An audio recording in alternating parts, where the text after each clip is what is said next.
Hello नमस्कार, मैं मोहम्मद शफ़ी आपका स्वागत करता हूँ। जैसा कि चौथे फेज़ का इलेक्शन हो चुका है। आज 24 फरवरी है।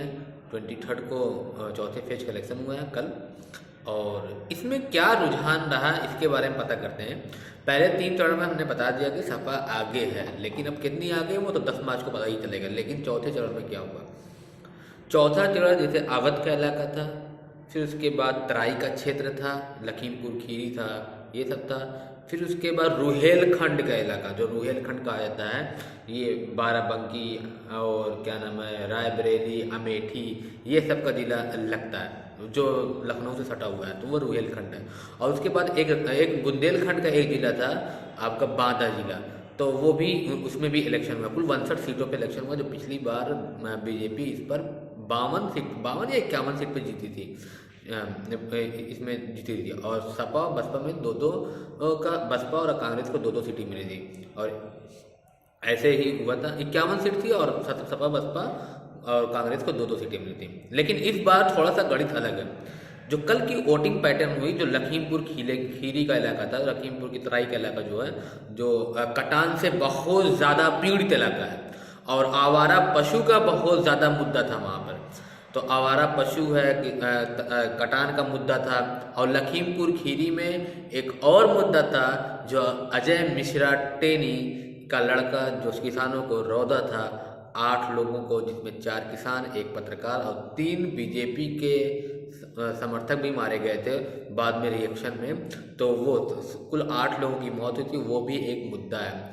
तो जो वहाँ पर वोटिंग हुई है, बताया जा रहा है कि सपा जो बीजेपी जीती 2017 में 8 की 8 सीटें थी, लेकिन जीत गई थी। लेकिन इस बार थोड़ा सा गणित अलग है। सपा के चांसेस हैं कि 5 सीट पर जीत सकती है, 3 सीट पर आपके क्या नाम है, वो बीजेपी की फाइट है। लेकिन सब कहने का मतलब ये है, जो पिछली बार विधानसभा का चुनाव हुआ था, उसमें बसपा बहुत अच्छा की थी। बसपा और बीजेपी में बहुत तगड़ी टक्कर थी। लेकिन इस बार बसपा का वोट जो है वो न्यूट्रल हो चुका है और सपा कांटे की टक्कर दे रही है।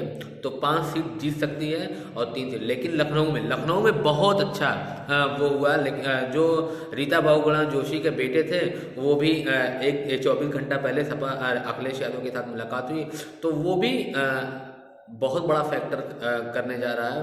और फिर उसके बाद आदित्य सिंह क्या नाम है इनका, उमाशंकर सिंह की पत्नी का टिकट कटा, तो वो भी एक बड़ा फैक्टर है। तो लखनऊ में भी 1-2 सीट पर सपा आगे जा सकती है। जो पिछली से 1-2 सीट जीती थी, इस बार भी 1-2 सीट और बढ़ सकती है बहुत ज़्यादा। लखनऊ में, रायबरेली, अमेठी में बहुत अच्छा करने जा रहे हैं।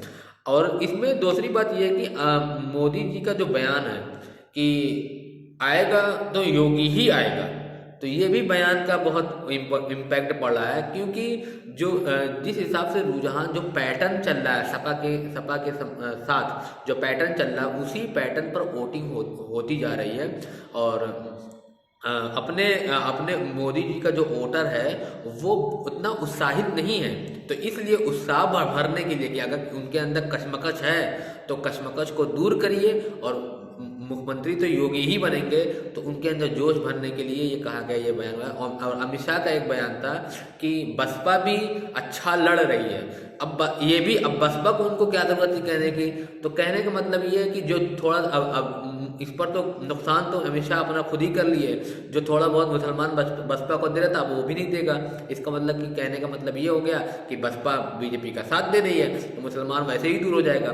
दूसरी बात, जो फ्लुएंट वोट था, जो फ्लोटिंग वोट जो था, कि जो कभी दलित में जो फ्लोटिंग वोट था, बसपा को भी जा सकता है। 1 रात 2 रात पहले जो बसपा को के ऊपर विचार करता है और बीजेपी के ऊपर विचार करता है, तो वो फ्लोटिंग वोट जो है वो किसी का होता नहीं है। तो वो शिफ्ट करने जा रहा है इस बार अखिलेश यादव के साथ। फ्लोटिंग वोट जो होता है वो शिफ्ट करता है, वो किसी का होता नहीं। वो एक रात 2 रात हर विधानसभा में 5% 10% फ्लोटिंग वोट होता है, कि वो 1 रात 2 रात पहले ही तय करते हैं कि किसके साथ जाना है। कुछ तो समर्थक होते हैं, कुछ ये होता है कि बीजेपी के पक्के समर्थक हैं, कुछ ये होता है कि सपा के पक्के समर्थक हैं, कुछ होता है कांग्रेस के समर्थक हैं। भाई कुछ भी हो जाएगा, कांग्रेस को ही वोट देंगे, कुछ भी हो जाएगा उसमें हो जाएगा। कुछ वोटर ऐसे होते हैं, 5 से 10% वोट ऐसे होते हैं जो फ्लोटिंग वोट कहलाते हैं। वो एक रात दो रात पहले वो शिफ्ट करते हैं, मतलब एक तरफ जाते हैं वो। तो वो इस बयान से, अमित शाह के इस बयान पर जो दलित जो फ्लोटिंग वोट होगा वो अरे क्या नाम है, बीएसपी से भी छिटकेगा, क्योंकि फ्लोटिंग वोट किसी का कट्टर नहीं होता है। तो अगर वो दिल्ली से भी छिटक सकता है, अरे अमित शाह से भी छिटक सकता है, और बहन जी से भी सिमट सकता है। तो किसकी तरफ जाते हुए दिख रहा है, वो सपा की तरफ जाते हुए। तो अगला चरण जो 5वां चरण है, इस पर बहुत ज़्यादा फोकस रहेगा। और अयोध्या का सीट लगेगी, अयोध्या है, और फिर उधर प्रतापगढ़, प्रयागराज है, ये सब का क्या नाम है वोट है। तो उस पर बहुत ज़्यादा नज़र रहेगी कि क्या होता है 5वें चरण में। क्योंकि अभी तक जो चौथा चरण था, 3 चरण तो ठीक है, सपा बहुत अच्छा कर रही है। चौथे चरण में 50-50 का वो है, 50 है। अगर 40 सीट से कम पाई बीजेपी, मैं तो श्योर नहीं कह सकता इसमें कितना होगी, लेकिन अगर 40 सीट से कम पाई बीजेपी, तो बीजेपी के लिए अब आगे के रास्ते आसान नहीं है, इतना आसान नहीं है। पूर्वांचल लगेगा, पूर्वांचल में फाइट तगड़ी है, बहुत अच्छी फाइट है, और क्या नाम है इतना आसान नहीं है।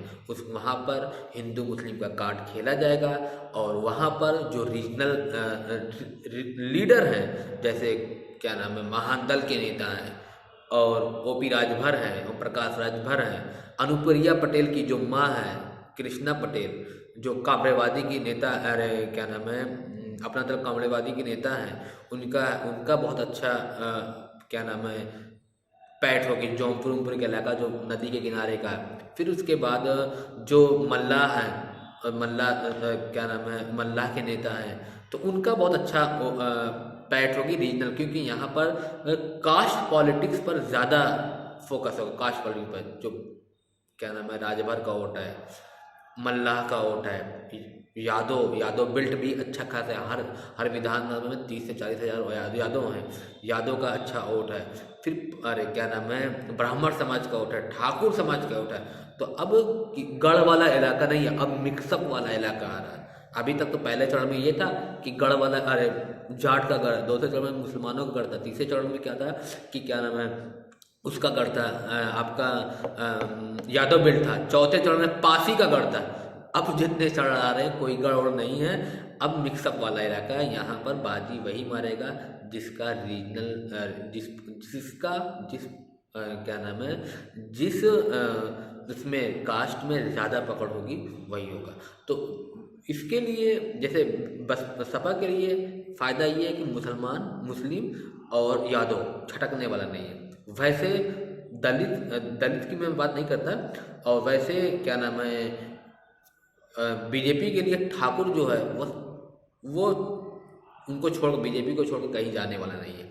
कुछ 1-2% जा रहे हैं, उससे मतलब नहीं है। जो वो इसलिए जा रहे हैं कि वो क्या नाम है क्या नाम है अखिलेश यादव के नाम पे नहीं जाएंगे, या मुलायम सिंह के नाम पे नहीं जाएंगे, या मायावती के नाम पे नहीं जाएंगे। वो रीजनल जो लीडर होगा उनके नाम पे जाएंगे। अगर बीजेपी को छोड़कर किसी और को वोट देते हैं तो उनकी वजह से होगा, वो कैंडिडेट बेस पर होता है। लेकिन और भाई जितना वोट देंगे वो तो बीजेपी को ही ज़्यादा है। लेकिन अब फैक्टर ये इफेक्ट पड़ेगा कि कितना non OBC vote, non Yadav vote और दलित वोट कितना किसके पास जा रहा है।